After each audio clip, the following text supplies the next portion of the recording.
नमस्कार, पंजाब केसरी प्राइम में आपका स्वागत है। मैं हूं विनोद कुमार। दर्शकों, आज पीपल्स डेमोक्रेटिक पार्टी का स्थापना दिवस था, 23वां स्थापना दिवस था। और इस स्थापना दिवस पे भी उन्होंने कश्मीर मसले का, मैं महबूबा मुफ्ती की बात कर रहा हूं जो पार्टी की अध्यक्षा है। और उन्होंने आज के फंक्शन में ये कहा कि अगर भारत को विश्व गुरु बनना है तो वो रास्ता कश्मीर के माध्यम से ही है। जब तक कश्मीर मसले का समाधान नहीं होता, भारत विश्व गुरु की कल्पना भी ना करे तो ठीक है। चर्चा करेंगे। अभिजीत जसरोटिया भारतीय जनता पार्टी से ताल्लुक रखते हैं, प्रवक्ता हैं। अभिजीत जी, आपका स्वागत है। वीरेंद्र सोनू पीपल्स डेमोक्रेटिक पार्टी से ताल्लुक रखते हैं, आपका भी स्वागत है। वीरेंद्र, शुरुआत आपसे करूंगा, इसलिए कि स्टेटमेंट आपकी तरफ से आई है, स्थापना दिवस आपका था। क्या आपको लगता है कि 15 अगस्त 2019 के बाद भी कोई रेलेवेंस रह गया है कश्मीर मुद्दे का? और क्यों आप कश्मीर मुद्दे को लेकर के बार बार पब्लिक को, क्यों कश्मीरी आवाम को क्यों बरगलाना चाहते हैं? देखिए, ऐसे है विनोद जी कि 5 अगस्त 2019 को जो हुआ है जी, जम्मू कश्मीर के लोगों के साथ, वो बेइंसाफ़ी है। हम पहले बहुत दफ़ा कह चुके हैं। तो लेकिन क्या 5 अगस्त 2019 के बाद कश्मीर मसला ख़त्म हो गया? ऐसा तो है नहीं ना। टेंशन तो आज भी है, परेशानी कश्मीर में आज भी है। जम्मू कश्मीर के लोग आज भी उस परेशानी के दौर से गुजर रहे हैं। आज भी आप मुझे बताइए कि जम्मू कश्मीर में आज भी टारगेट किलिंग का सिलसिला है। आम आदमी जो है उसकी जान माल की सुरक्षा सरकार की जिम्मेवारी है। आम आदमी में डर है। मिलिटेंसी इन्होंने कहा था 5 अगस्त 2019 को कि 370 की वजह से है, तो उसमें कमी तो कोई आई नहीं। 3 साल होने को हैं। तो आज जो महबूबा जी ने कहा है, आप पूरे उस बयान को पढ़ के देखिए। हम कहते हैं कि उन्होंने कहा है कि भारत विश्व गुरु बन सकता है कैपेसिटी, हम बन सकते हैं, लेकिन इसका रास्ता कश्मीर से होके जाता है। जाहिर सी बात है कि जम्मू कश्मीर को आप सर का ताज मानते हैं। सभी लोग कहते हैं कश्मीर हमारे सर का ताज है। तो भाई, आपके ताज में इतनी परेशानी है, तो उस परेशानी को दूर करने के लिए भारतीय जनता पार्टी को या केंद्रीय सरकार को कदम उठाने चाहिए। और हम ये कहते हैं कि विश्व गुरु बन सकता है, हमारे में वो कैपेसिटी है। लेकिन आप जम्मू कश्मीर के लोगों के साथ, जो जम्मू कश्मीर के बीच में आपने जो नाश्ता निकालना है, उसको ठीक कीजिए। तो हम तो सब चाहते हैं कि भारत विश्व गुरु बने, इसमें तो कोई परेशानी वाली बात ही नहीं है। अभिजीत जी, आपका क्या कहना है? क्या आपको लगता है कि अब भी कश्मीर मुद्दा उठाना उचित है? जब 5 अगस्त को ये तय हो गया, 370 में संशोधन हो गया, 35 से रिपील हो गया, एक जो अलायदा से झंडा था, वो कॉन्स्टिट्यूशन जो था वो ख़त्म कर दिया गया, अब भी कश्मीर का राग अलापना, ये मानना है कि बरगलाने का प्रयास है? देखिए, ये सब चीज़ें तो मैं कहूँगा जिसके ऊपर मुद्दे के ऊपर बात की जा रही है वो अब दफन हो चुका है, ख़त्म हो चुका है। ये कश्मीर के लोग भी जानते हैं और मैडम महबूबा भी अच्छी तरह से इस चीज़ को जानती हैं। पुरानी पॉलिटिशियन है, ये नहीं कि उनको नहीं पता है कि ये सब कुछ अब ख़त्म हो चुका है। इस पर अगर हमने बात भी करनी तो लकीर पीटने के अलावा कुछ भी नहीं है इसके ऊपर। भली भांति इस चीज़ को समझते हैं, लेकिन करें क्या?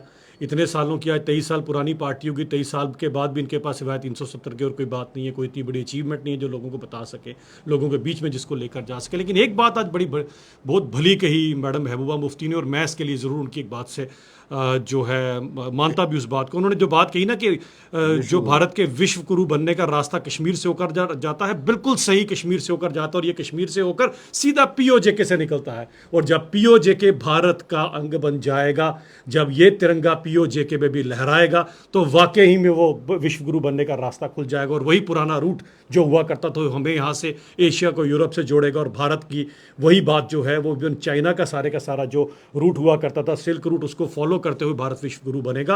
और ये महबूबा मुफ्ती जी के होते होते ही पूरा होगा। और ये अपनी आंखों से देखेंगे कि भारत विश्व गुरु बना और भारत का तिरंगा पीओजेके में लहराया गया। दिलसोनू जी, आप क्या कहेंगे कि जिस तरीके से पार्टी 23 सालों की हुई है, जवान होनी चाहिए थी, लेकिन ये सिकुड़ती जा रही है। फाउंडर मेंबर ही नहीं कोई बचा है आपका, सवाए महबूबा मुफ्ती और अब्दुल रहमान वीरी के।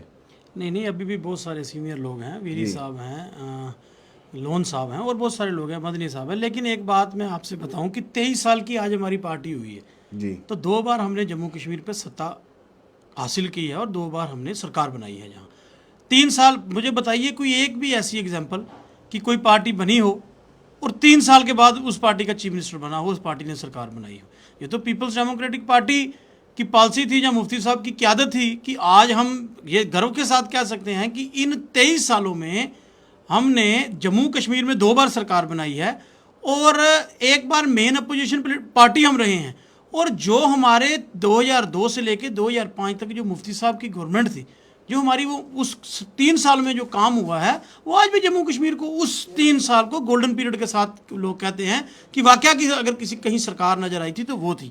तो बाकी जो आपने कहा कि पार्टी सुंगड़ी, भाई पार्टी कभी कोई नहीं सुंगड़ती जी, मैं दावे के साथ कहता हूँ।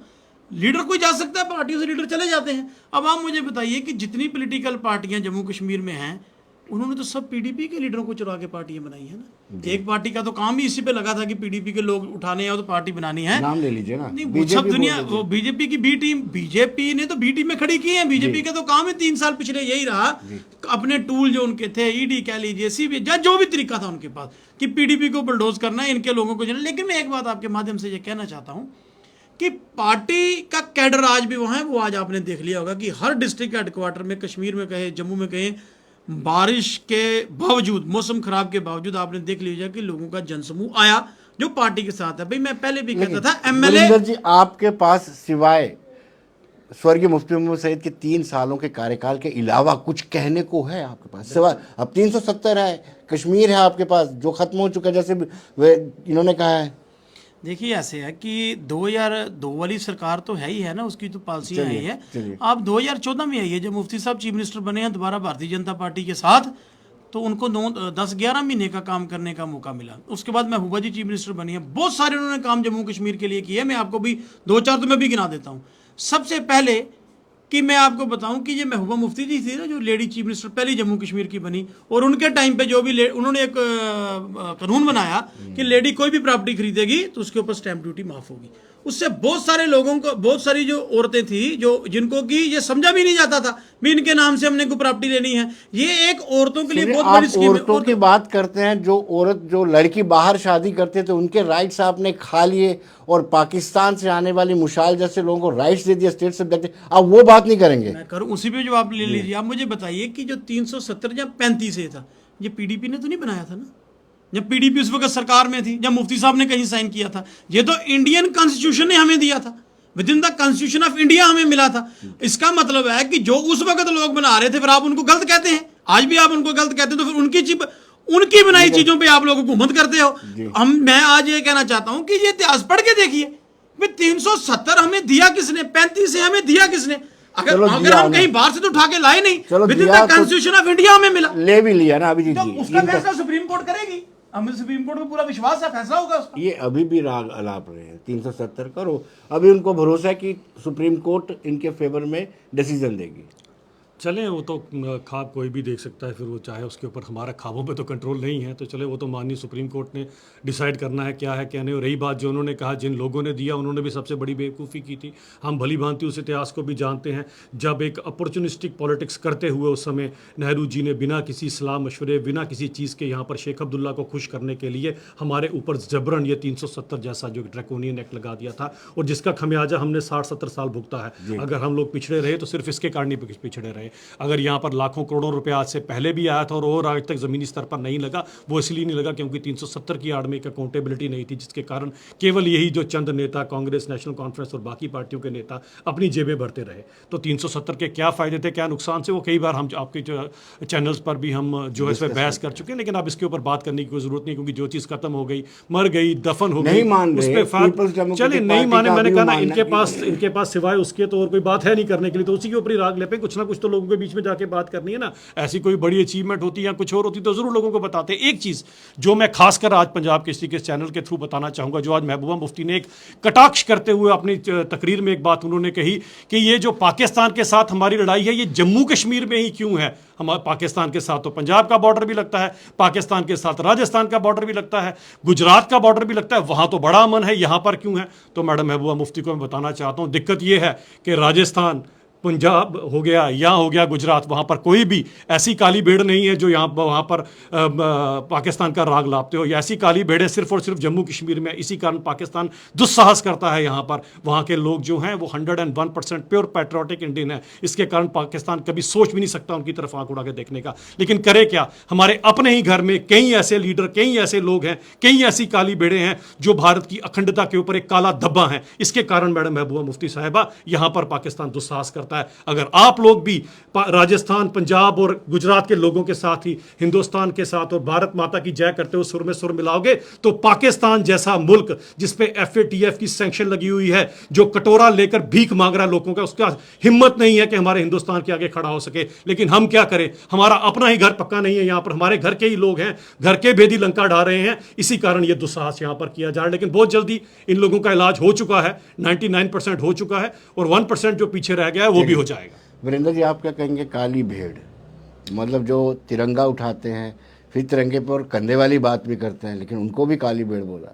देखिए, ऐसे है कि ये भारतीय जनता पार्टी की अब आदत बन चुकी है कि इनको जहाँ तक इनकी कोई फ्रस्ट्रेशन है तो जहाँ इनकी कोई परेशानी है वो ये खूबी जानते होंगे। बात ये है कि इन्होंने अभी बात की कि जम्मू कश्मीर में कुछ लोग ऐसे हैं भाई जिनकी आप बात करते हो, उन सभी पार्टियों के साथ आप सरकारों में शामिल रहे।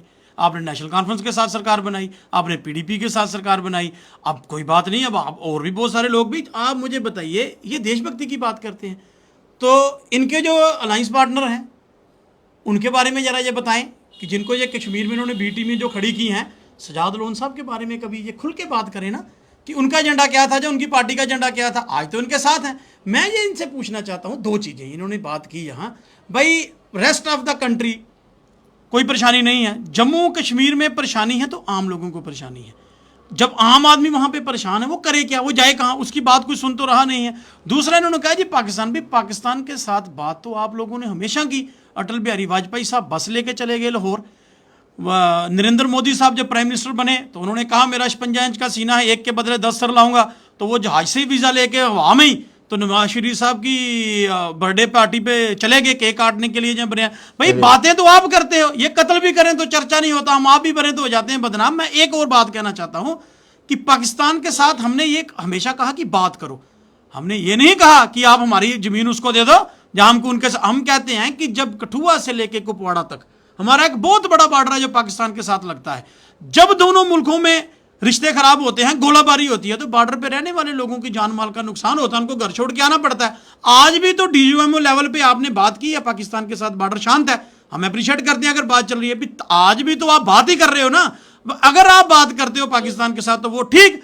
हम ये कहते हैं कि भाई जम्मू कश्मीर के मसले का हल करो जो रोजमर्रा। आप मुझे बताइए कितने लोगों की जानें कश्मीर में जा चुकी है जी। हम कितनी बार इस पे बात करते हैं। अगर बातचीत से वो मसला हल होता तो भारतीय जनता पार्टी को परेशानी क्या है, बातचीत तो आज भी आप कर रहे हो, आप वो बातचीत कीजिए, अगर आप करें तो वो ठीक। हम ये अगर कोई बात कहते तो भाई हम चलिए अभिजीत जी बता, अभिजीत जी वाकई में उन्होंने ठीक कहा, लाहौर बस लेके गए, उसके बाद क्या हुआ, कारगिल हुआ, उसके बाद वहाँ पे भी हुआ, उड़ी में भी हुआ, पुलवामा में भी हुआ, नरेंद्र मोदी गए थे, पठानकोट में भी हुआ।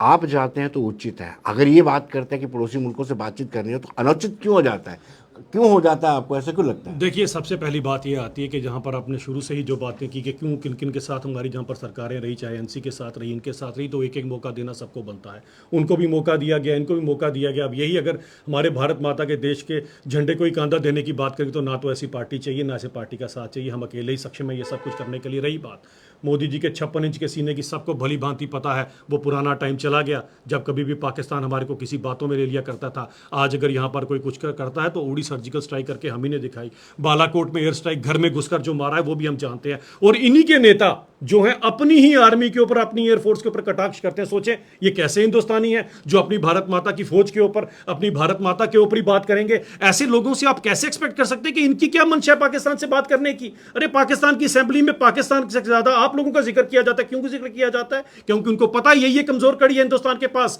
ये कमजोर कड़ी का अगर इलाज नहीं किया जाएगा तभी तो पाकिस्तान जो है वो हमारे को बरगलाते हैं सब चीजों के अंदर। हमारी बात करने की बात ठीक है, बात तो क्योंकि कहीं ना कहीं अगर आप बैलन का भी उस मुहिम में देखें तो बात करना पड़ती है, हम उसमें नहीं मानते। लेकिन अगर कोई हम अपना दुस्साहस करता है तो उसको घर में घुसकर मारना भी यही 56 इंच के सीने वाले मोदी जी जानते हैं। आज पुरानी सरकारों का टाइम बदल चुका है। पुरानी गलतियां जो लोगों ने की हैं उन गलतियों के ऊपर अगर आज किसी ने अगर रोक लगाई है तो किसने लगाई है? हम ही लगाई है। और अब तो ये कश्मीर का मसला खत्म ही हो चुका। क्यों आप बार बार कश्मीर के मसले को उठा रही हैं? अरे बात करें ना पाकिस्तान से कि POJ के भी हम लेने वाले, करें बात। आपने अगर आज CPEC की बात की तो CPEC कैसे निकल गया वहां से? CPEC जगह हमारी और चाइना के साथ आप बार बार वहां से ठेकेदारी कर रहे हैं। किस लिए कर रहे हैं? ये सीपैक भी टूटेगा। और सीपैक अब कैसे बनेगा? सीपैक आईपैक के नाम से बनेगा। सीपैक के अंदर देखा हिंदुस्तान अपनी वहां पर जो है सड़क बनाएगा और यहां पर पूरे का पूरा बिजनेस यहां से स्टार्ट होगा। बिल्कुल सही बात, यही बात आज की सही है। और जो लोग भी यहां पर हिंदुस्तान की अखंडता के खिलाफ या इसके खिलाफ कोई भी दुस्साहस करेंगे, उनके साथ वही किया जाएगा जो कानूनी मापदंडों के अनुसार किया जाना चाहिए, क्योंकि पाकिस्तान जैसे मुल्क की कभी हिम्मत नहीं हो सकती। और ये सही बात है, कब अगर मुल्क अगर उनकी हिम्मत हुई है तो सिर्फ इन पार्टियों की वजह से हुई है। क्या ये 2024 की तैयारी है जो पीओके का जिक्र राजनाथ सिंह भी आकर करते हैं और आप भी बड़े जोर से स्ट्रेस दे रहे हैं इसमें? मैं आपको बताता हूं, आज भी अगर आप चले जाएं पीओके के इलाके में, अगर आप जाते हैं पीओजे के इलाके में, तो आपको जानकर बड़ी हैरानगी होगी। वहाँ के जो लोग हैं, आज भी पुरानी कहावत है, आज भी वहाँ के लोग रात को 4-5 रोटियां एक्स्ट्रा बनाते हैं अपने घर पे। क्यों बनाते हैं? पता नहीं कब भारत की फौज यहाँ पर आएगी और हमें पाकिस्तान की फौज के जुल्म सितम से आज़ाद दिला करा देगी। ये बड़ी पुरानी रीत चली आ रही है और एक ना एक दिन आप देखेंगे कि हिंदुस्तान की फौज भी वहाँ पर पहुँचेगी और उन लोगों को जो इतने सालों की गुलामी की बेड़ियाँ और पाकिस्तान आर्मी के जो उत्पीड़ना वो लोग सह रहे हैं, उनसे हम उनको आज़ाद कराएंगे। महबूबा मुफ्ती का दिल उन लोगों के लिए क्यों नहीं धड़कता? क्या वो कश्मीर के लोग नहीं हैं? क्या वो उनके अपने लोग नहीं हैं? उनको सिर्फ पाकिस्तान वाले अपने दिखाई देते हो, पीओजे के लोग अपने क्यों नहीं दिखाई देते? अगर कोई बात करनी है तो पीओजे के लोगों की बात करें। वरिंदर जी से पूछते हैं। वरिंदर जी, आप मुझे बताइए, आप कभी, यानी पीपल्स डेमोक्रेटिक पार्टी कभी पाकिस्तान के खिलाफ नहीं बोली, पीपल्स डेमोक्रेटिक पार्टी आतंकी तंजीमों के खिलाफ नहीं बोलती है। देखिए, ऐसे है कि कब आप मुझे बताइए कि आतंकवादियों ने कोई हमला किया हो जहाँ कोई हमने उनके खिलाफ बात ना की हो। आज अभी बात चल रही है, भाई देखो बात ऐसे है, सरकार आपकी, प्राइम मिनिस्टर आप, डिफेंस मिनिस्टर आप, मजबूत आपके पास वर्डिक्ट लोगों ने दिया है जो आप एंजॉय कर रहे हो, उसकी आड़ में आप वो तो बहुत सारे गैर कानूनी काम जम्मू कश्मीर का पूरे हिंदुस्तान में कर रहे हो। तो भाई आपको रोका किसने है पीओके वापस लेने से? किसी आदमी ने, हमने कोई कोर्ट में स्टे लिया है? जहाँ हम कहीं गए हैं, जहाँ हमने जाके ये बात की है कि आप जाओ ना, लो, लेते क्यों नहीं हो? सिर्फ आप एक चुनावी मुद्दा बनाना चाहते हो। आप मुझे एक बात बताइए, इन्होंने कहा कानून, भाई कानून भारतीय जनता पार्टी के मुंह से शब्द अच्छा लगता है? कितने गैर कानूनी काम आप लोगों ने किए हैं, हिसाब देना पड़ेगा। मुझे आप एक बात बताइए, चुनी सरकार आप तोड़ देते हो, एमएलए जहाज में बिठाते हो, सामने जाते हो, भाई चीफ मिनिस्टर को आप डराते हो, धमकाते हो, हर जगह आपका यही काम है। आप मुझे एक बात बताइए, क्या इन्होंने ये सोच लिया है कि ये अमर रहेंगे या पूरी जिंदगी हुकूमत में ये रहेंगे? भाई दिन बदलते हैं। दूसरी बात इसमें यहां कहना चाहता हूं कि जितना बड़ा नुकसान इस देश को भारतीय जनता पार्टी ने पिछले 8-9 सालों में दिया है, मुझे नहीं लगता कि आज तक इस देश को कहीं इतना नुकसान हुआ होगा। ओ आपने, मैं बता रहा हूं, आपने जितने हमारे डेमोक्रेटिक इंस्टीट्यूशन थे वो तबाह कर दिए। आपने ईडी और सीबीआई को अपने टूल की तरह इस्तेमाल किया। कोई आदमी ये बात जब ये कहता है कि भाई भारतीय जनता पार्टी की ये जो पॉलिसी है, ये देश या जम्मू कश्मीर के खिलाफ है, इनके पास एक ही नारा है, ये देशद्रोही है। अगर नौजवानों ने रोजगार मांगा, उन्होंने कहा भी हमें रोजगार दो, इन्होंने आगे से कह दिया बोलो जी वंदे मातरम, बहुत अच्छी बात है, बोलेंगे वंदे मातरम। उन्होंने, किसी ने कहा जनाब हमारे इलाके की डेवलपमेंट एक हो जी, भारत माता की जय, भी भारत माता की जय भी करेंगे। मुझे आप एक बात बताइए, भाई काम तो आपने किया नहीं, ना किसी को आप रोजगार दे पाए हो, आप बात करते हो कानून की। वंदे मातरम, भारत माता की जय कहने में कोई आपत्ति है? कोई आपत्ति नहीं, बिल्कुल कोई आपत्ति नहीं है। तो लेकिन इनको काम करने में कोई आपत्ति है? लोगों को रोजगार देने में इनको आपत्ति है? या इनको पाकिस्तान रोकता है कि लोगों को रोजगार मत दीजिए? दूसरी बात मैं आपसे ये कहना चाहता हूं, मैं पहले भी कह रहा हूं, अभी भी कह रहा हूं, हमारा पाकिस्तान के प्रति कोई प्रेम नहीं है। हमारा प्रेम जम्मू कश्मीर के नौजवान के प्रति और जम्मू कश्मीर के लोगों के प्रति है। इनका प्रेम पाकिस्तान के प्रति है, वो आप अच्छी तरह जानते हो। इनकी बात करते हैं काली बेड़े। भाई आपके प्रदेश अध्यक्ष के साथ तालिब हुसैन की फोटो जारी हुई है, वो होम मिनिस्टर साहब के पास गया है जब वो आए हैं, अमित शाह जी यहाँ, अभिजीत जी आपकी फोटो भी है उस डेलीगेशन में, आप वहां खड़े हैं। आप हमें देशभक्ति का पाठ पढ़ाते हैं, मिलिटेंट आपने अपने घर पे बिठा के रखे हैं। अगर सुनिए एक बात, अगर ये किसी अपोजिशन पार्टी के बंदे के साथ था, मेरा ख्याल पूरी पार्टी को जो पीएसए लगा देते। आज तक इन्होंने इंक्वायरी की है कि कैसे मिलिटेंट इनकी दफ्तर में घूम रहा है और उसको इंचार्ज बनाया। सबसे पहले बात है कि करके जवाब देता हूं। सबसे पहले बात करते हैं, सबसे पहले उन्होंने अनएम्प्लॉयमेंट की बात की। कौन सी वाली एम्प्लॉयमेंट इन लोगों को दी है? इन्होंने बैकडोर अपॉइंटमेंट कर अपने ही रिश्तेदारों को जो नौकरियां आपने दी है, उसी कारण तो एम्प्लॉयमेंट अनएम्प्लॉयमेंट हुई है। आपने क्या पीडीपी के रिश्तेदारों को नौकरी मिलनी चाहिए, एनसी और कांग्रेस के रिश्तेदारों को नौकरी मिलनी चाहिए? सबसे पहली बात, जो एक भी नौकरी मिलेगी पारदर्शी पारदर्शिता के साथ तो पूरी नौकरी मिलेगी। 2-2 की नौकरी देकर जो लोगों को छलावे आपने दिए, लोगों ने बेचारों ने तो फाका कशी के दिन काटे इतने साथ, उनकी फैमिली भी आज आपको बददुआएं देती है। बाकी तो बातें ही छोड़ें आप। दूसरी बात का आप करते हैं करप्शन की, मुझे बताएं कौन सी डेमोक्रेटिक जो आप बोलते हैं डेमोक्रेसी इंस्टीट्यूशन को मुझे बताएं। किसी के वालिद ने क्रिकेट स्कैम में छोटे छोटे बच्चों की गेंदें बेच दी, क्रिकेट के पैड बेच दिए, उनके बल्ले बेच दिए, और किसी की वालिदा से ईडी पूछ रही भाई साहब ये पैसा आपके अकाउंट में कहां से आ रहा है। किसी के वालिद ने पैसा खाया, किसी की वालिदा ने पैसा खाया, पूछो तो जी ईडी गलत, पूछो तो जी इनकम टैक्स गलत। अरे ये पैसा आपके पास आया कहां से? और मैं पूछना चाहता हूं इन पार्टियों के पास ऐसी कौन सी जो है जादू की छड़ी थी कि रातों रात ये सभी के सभी लोग अमीर हो गए? इनकी जरा 20 साल पुरानी आईटीआर तो निकलवाओ। आज इनके पास करोड़ों रुपया कहां से आ रहा है? मैं नेशनल कॉन्फ्रेंस के 2 लीडर इन्हीं के जो आजकल बड़े सहयोगी बने, उनके 2 लीडर, एक तो पहले वहां पर कहना नहीं चाहिए सभी काम एक बराबर है, तो वो लाल चौक में आज से 10, 15, 20 साल पहले दर्जी का काम करता था, एक अपने कांधे पर मीट बेचा करता था। आज करोड़ों अरबों खरबों रुपया कहां से आया भाई साहब? जब आपसे पूछा जा रहा है जनता का पैसा आपने लूट दिया, जनता का पैसा आपने खा दिया, पूछे भी ना आपसे, पूछे तो जी डेमोक्रेसी खतरे में है और ये सब कुछ खतरा हो गया। तो अब ये बात यहां पर आती है। दूसरी बात, आप जो अपने आप को कहते हैं वंदे मातरम और जय हिंद बोलते हैं, ये वंदे मातरम और ये जय हिंद है आपका? अरे पिछले दिनों में देखिए हमने करगिल दिवस मनाया गया, आपके किसी भी पुराने एक भी एक्स सीएम के यहां से एक ट्वीट नहीं निकला अपने उन शहीदों के लिए, उन्होंने जिन्होंने भारत माता की रक्षा की, एक भी उन्होंने ट्वीट। ये इनका पैट्रियोटिज्म है। तभी तो मैं काली बेड़े कहता हूं, और काली बेड़े कहता हूं तो पीडीपी वालों को भी, एनसी वालों को भी, कांग्रेस वालों को मिर्ची को लगती है। मुझे बताएं पूरी की पूरी बेड़े काली इन्होंने पाल रखी है, तो इनकी तरफ अगर उंगली उठाई जा रही है तो कोई ना कोई कारण तो होगा ना। और रही बात तालिब हुसैन की बात करते हैं, भाई साहब पाकिस्तान षड्यंत्रकारी मुल्क है, यहां से कई बहरूपी कई काली भेड़े हमें ही डैमेज करने आई थी, तो हमारी किस्मत हम बच गए। कौन पता यहां पर आकर वो क्या कर जाए, और कौन ट्रेनिंग लेकर आया, कौन पैसे लेकर आया। और आप हमारी बात छोड़िए, जरा आप अपने उस काजी साहब की पूछिए जो अबू दुर्जाना का काजी था, जिसने पुलवामा की बच्ची का जबरदस्ती जबरन निकाह अबू दुर्जाना के साथ कराया। वो आपका बहुत बड़ा लीडर था जो अभी बाहर है, उससे जरा पूछिएगा। ये होते हैं टेररिस्टों। आप तो टेररिस्टों के विवाह, टेररिस्टों की शादियां करवा रहे हो आप कश्मीर की बच्चियों के साथ, और हमें बताओगे कौन है? अरे हमारे को तो मारने की मंशा से, हमारे पे अटैक करने की मंशा से लोग आते हैं। ये तो हमारा सीना है कि हम डरते नहीं किसी से। तो चले देख लेंगे, ऐसी काली भेड़ कोई आएगी तो उसका भी इलाज किया जाएगा, क्यों नहीं किया जाएगा। चलिए वीरेंद्र जी, अब हमें ये बताइए, जिस तरीके से संगीन आरोप लगाए हैं, करप्शन के चार्जेस लगाए हैं वालिद पे, वालिदा पर, क्या ईडी को इतना राइट नहीं है, इनकम टैक्स वालों को इतना राइट नहीं है कि वो जांच करे? देखिए ऐसे है कि जांच होनी चाहिए, सबकी होनी चाहिए। इन्होंने कहा जी 20 साल में पार्टियां अमीर होगी। भी 20 साल पहले तो भारतीय जनता पार्टी के पास झंडे नहीं होते थे, आज हर डिस्ट्रिक्ट हेडक्वार्टर में उनका आलीशान ऑफिस बन गया, 5 स्टार होटल की तरह बन गया। इनके पास पैसे कहाँ से आए हैं? वहाँ कोई जांच नहीं है। इनके लीडर, मुझे आप बताइए कि इनके लीडरों ने, इनकी सरकारों ने, क्या नीरव मोदी, क्या किंगफिशर वाले जो उनके मालिक थे, क्या वो लोग, इन्होंने खुद विजय माल्या बैंकों के करोड़ों अरबों रुपए डकार के उनको खुद को एक सेफ पैसे देकर उन्होंने देश से बाहर निकाल दिया। ये किस करप्शन की बात करते हैं? सब कुछ देश का आप बेच रहे हो। आप मुझे एक बात बताइए, ये बात करते हैं देश हित की, ये बात करते हैं नेशनलिज्म की, मुझे बताइए जी इनका नेशनलिज्म क्या है? ये कहते हैं अभी जी पाकिस्तान की चाल थी। भाई उसको सोशल मीडिया का जो इंचार्ज बनाया आपने तालिब हुसैन को, वो पाकिस्तान से ऑर्डर हुआ था उसका। इसका मतलब भारतीय जनता, मैं तो कहता हूं कि भारतीय जनता पार्टी के लीडरों की जांच होनी चाहिए। जांच तो इस पे होनी चाहिए ना कि क्यों वो जो उदयपुर में भी घटना हुई, जिस आदमी ने वो काम किया वो भी भारतीय जनता पार्टी का मेंबर निकला। ये वजह क्या है? ये वजह क्या है कि जो लोग देश में स्थिरता बनाना चाहते हैं वो लोग आपके निकलते हैं। भाई जहां तो आप कोई सोची समझी चाल के था, तो बात करप्शन की, भाई करप्शन की बात भारतीय जनता पार्टी अगर ना ही करे तो अच्छी है। यहां इन्हीं के एक एमएलसी ने, इन्हीं के एक बड़े केंद्रीय मंत्री पर आरोप लगाया था कि जनाब उनका पीए हर हफ्ते आता है, महीने आता है, पैसे लेके जाता है। वो जांच हुई कहीं?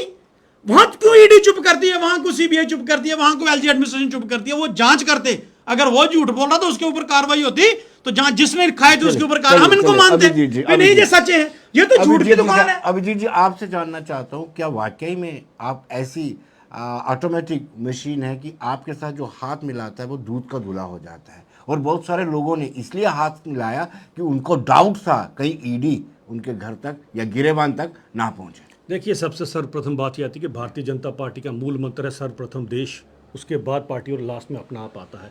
जिन लोगों को, क्योंकि होता है ना सुबह का भूला अगर शाम को घर आ जाए तो भूला नहीं कहते, आज तक लोग बरगलाए गए थे, आज तक लोगों को समझ ही नहीं आया क्या था क्या नहीं होता है।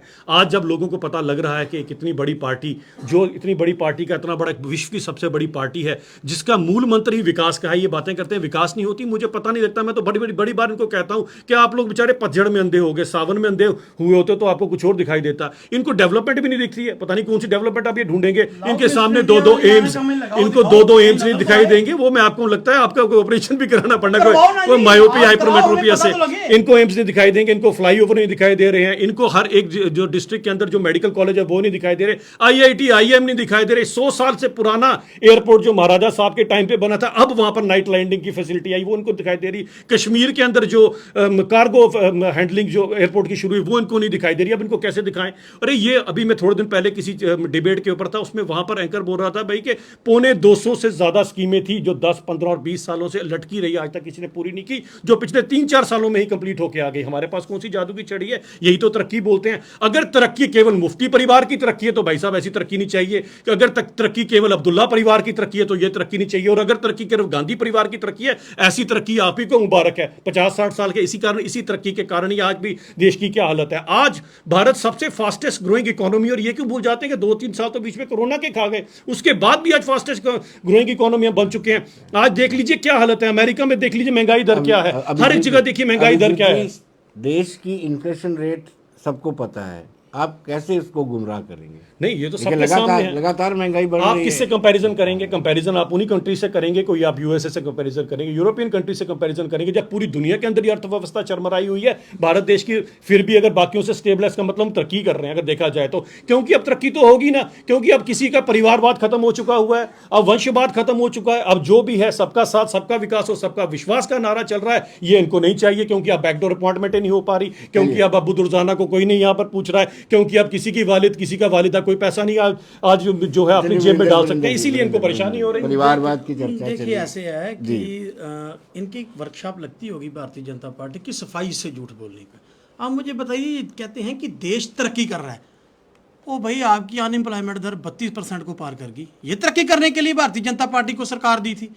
सिलेंडर आपका 1000 रुपये में चला गया 400 से लेके, ये तरक्की आप कर रहे हो। तरक्की जरूर हो रही है, अभी मैं कह रहा हूं तरक्की जरूर हो रही है भारतीय जनता पार्टी के लीडरों की, इनके दफ्तरों की, इनके बैंक बैलेंसों की तरक्की उनकी जरूर हो रही है। आप मुझे एक बात बताइए जी, जम्मू कश्मीर की अगर मैं बात करूं तो जम्मू कश्मीर की अनएम्प्लॉयमेंट दर 34% पहुंच चुकी है।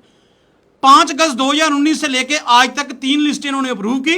फाइनेंशियल अकाउंट एडवाइजर, JKPSI, उसमें स्कैम निकला, पैसे भारतीय जनता पार्टी के लीडरों ने खाए, भुगत पूरा जम्मू कश्मीर का नौजवान रहा है। ये तरक्की करने आप आए थे जम्मू कश्मीर की?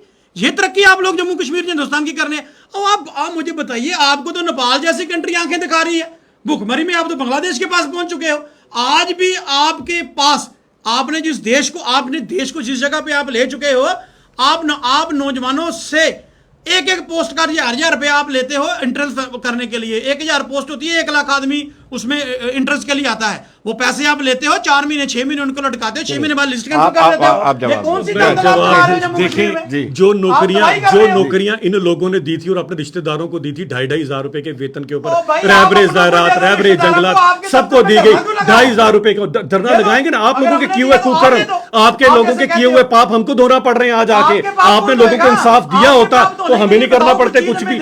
आप लोगों ने अगर धांधलियां ना की होती, इतना पैसा आप लोगों ने सेंटर का अपनी जेबों में ना डाला होता तो आज मिलती ना। और रही बात, ये बात कर रहे हैं, इनको सबसे पहले ये भी पता होना चाहिए कौन सी इंप्लॉयमेंट। अरे ये छलावे वाली इंप्लॉयमेंट, आपकी वाली इंप्लॉयमेंट, वो नौकरी पूछे को करना चाहता है, अच्छी मिल रही है ना, जिनको मिल रही है पूरी नौकरी मिल रही है, जिससे उसका परिवार भी पल रहा है, जिससे उनका सारा खर्चा पानी चल रहा है, वो नौकरी मिल रही है लोगों को। आपकी छलावे वाली नौकरी, धरने देंगे, हम ही से उम्मीद है तभी धरने दे रहे हैं। आपसे उम्मीद थोड़ी ना, आपसे उम्मीद इसलिए नहीं क्योंकि आपने तो अपने रिश्तेदार लगाने थे, आपने अपने रिश्तेदार लगाने थे, आपसे उम्मीद तो कोई नहीं, हमसे उम्मीद है। धरना लगाते हैं तो हम करते भी हैं। आपके सामने VDC देख लीजिए, आपके सामने जितनों को अभी तक बहाल किया गया, सबको जो दी गई नौकरी पूरी दे गई है। आपकी वाली छलावे वाली नौकरी और आपके वाला जो है छलावा नहीं है। अभिजीत जी, वीरेंद्र जी, आपका बहुत बहुत शुक्रिया, धन्यवाद।